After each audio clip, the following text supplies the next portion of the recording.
Dharma Bites is brought to you by Free Buddhist Audio, the Dharma for your life. Our work is funded entirely by donations from our generous listeners. If you would like to help us keep this free, make a contribution at freebuddhistaudio.com/donate. Thank you, and happy listening. But first of all, I just wanted to say why journey?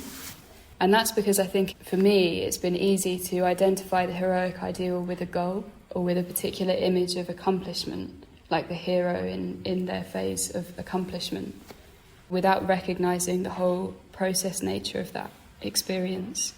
But we can see already from the Buddha's life story, from what Kshantikara has described, is that it is a whole process. There was a whole process leading up to the Buddha's awakening.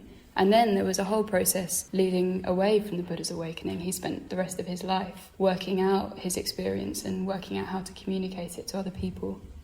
So I think to identify the heroic ideal with the moment of victory is a narrow conception of it and doesn't recognise the conditions that are involved. And I feel really pleased with how we've been articulating that on this retreat so far, like really sharing the conditions and the different dynamics of effort go into the Buddha's life. So I was just thinking about the different elements of what I think this process includes. And I think it starts with something of discontent, suffering, maybe, seeking. Then I think there's a moment of vision or a moment of inspiration.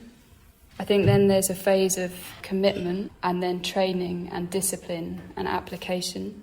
I think then there's a phase of failure, having taken on the discipline. It doesn't work, something doesn't work. You make a mistake, you have to go through trials. Maybe you end up having a period in the wilderness. Maybe you give up completely and go into the wilderness for a while. I think you discover companions. I think you discover guides. I think you find treasures. And these things can become resources.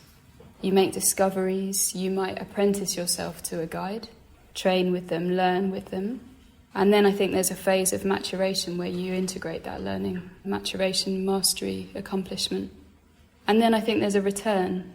You know, in the Buddha's life story, he returned to his family and he taught them the Dharma. He returned to the 2 teaching communities that he'd practiced with and taught them the Dharma.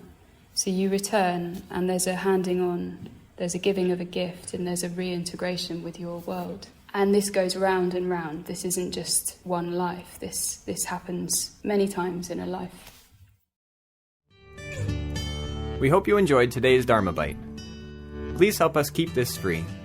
Make a contribution at freebuddhistaudio.com/donate. And thank you.